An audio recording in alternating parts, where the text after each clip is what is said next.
Yeah. going to help me tomorrow? And sometimes, you know, there's a thing about body affirmations that, like, I used to tell people to do all the time. I used to be like, tell yourself you're beautiful and that you love yourself. And, like, reality is you don't always feel that way. So Yeah. if you can look at yourself in the mirror and just be like, you know what?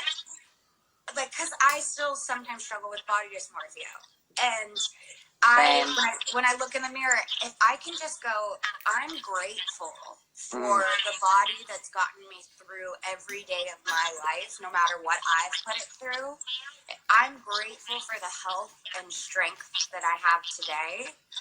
That helps me be grounded in my body, and it stops those negative body image thoughts. So, like, I think it's just a matter of, just asking yourself, what are your values and how can you be the most authentic to yourself? Because most of the time, those negative thoughts aren't aligning with who you want to be.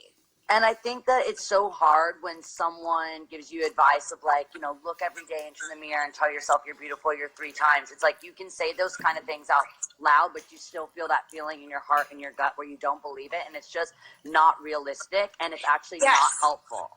And when that's a perfect example of inauthenticity not helping you. And that's why I stopped telling people to do that, because I was like, you know what, if you can't look at yourself and say I'm beautiful, that's fine. Just look at yourself and be like, I'm grateful for the strength that I have. And then look at yourself and say one thing about yourself that you know to be true. And it's like, I'm a really good person. And if you can look at yourself and go, instead, I'm someone that always puts others before myself. And sometimes that hurts me, and sometimes that helps me, but it's a quality that I don't want to change because I really love it about myself. And yesterday, Dr. Amen was talking to us about understanding what we can change and understanding and accepting the things that we can't change and being cool with that.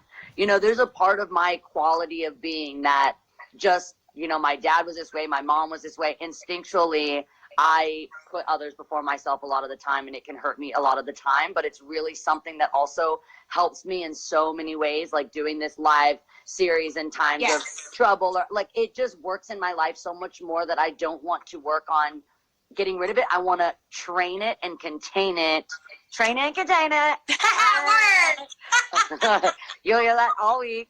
But I really do. I want to, like, know how to use that as actually, when I got my throat surgery last year, I always had this, like, really crazy, like, growl in my voice. My voice always been really low. And it used to be something that wasn't an option. No matter what, my voice was growly and dirty and, you know, rough. But now, from taking more training, now I know how to use that when I want it. But I'll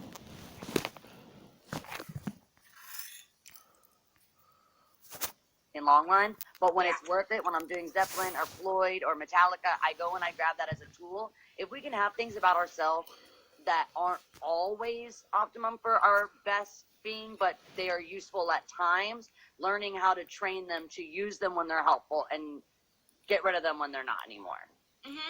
Just training. And then, so 2 more things about dedicating time, even just 15 minutes to learning something new a day. What is something that you always wanted to learn now that you'll have more downtime? Well, you said you wanted to get more creative, or what's something that you've learned in the past year that's, like, weird? Something I've learned in the past year. When did you learn how to knit? Like, how long ago did you learn how to knit? Almost 10 years ago. 10 years ago? Almost 10 years ago. I learned when I was 18, and I was obsessed. I knitted all the time. And so I think one thing that I'm going to do is relearn, because I always forget, and then it gets cold outside, and I'm like, wait, I need to look at that YouTube video. Yeah. so then I, like, relearn, and then I'm off. YouTube is life with that kind of thing. Yes. And then the very last thing is S for sharing, with sharing is caring. And would you share something special with everyone that's watching? A lot of them are, like, my fans, but, like, I see a shit ton of your fans also on here. So what is something that you would think is important for them to hear, or just that you love them, or positive thoughts for them? What's something that you'd like to tell your fans? Something I would love to tell my fans. I think it's so important for anybody that is dealt with body image or anything like that, that right now when we're home with our mirrors and things like that, it's so important not to get consumed in negative self-talk. And this goes for anybody, whether you've dealt with body image or not. You know, we're confined into these spaces. We're going to see the same mirrors every day. We're going to have some of these same negative thoughts. It's important not to beat ourselves up over getting nervous, over maybe not, eating perfectly, not working out perfectly. Like, these are different, very scary times, and we've never been through anything like this in our lives. So this is all new to everyone, and it's okay. Be gentle with yourself and just take care of yourself as much as possible. Okay, I just heard you so loud and clear, because last night I was totally doing that. I realized usually I would not have the time that I had to like stand in front of my mirror and pick myself apart and be like, Yes.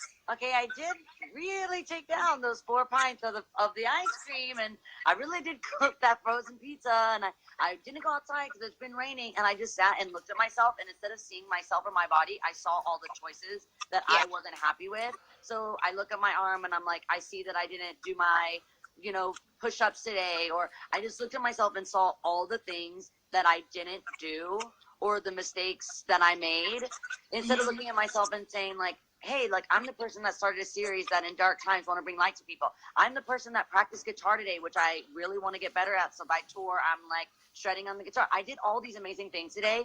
And instead of looking at my hands and thinking about the notes I played on the piano or the song I wrote, I thought about all the mistakes or all the things that I did that I didn't like, or all my choices that I wasn't proud of. And it was just some bullshit. And I'm knocking that shit off. Yes, good. No more. Good. No more. So I wanted to ask if you noticed that you had 150,000 new streams on your song, I Love You today, because that would be me. So I just I'm going to play it before we go, and we're just going to sign off, and I'm just obsessed with it. Oh, thank you. This has started since the morning, like early this morning. You're so sweet. I love you so much. Thank you so, so much. I love you too. FaceTime me I don't know how to anytime. put my camera, but look, I was learning all the words. Thank you. I love you. Thank you. Love you. Listen to I Love Me, because it's the best song ever.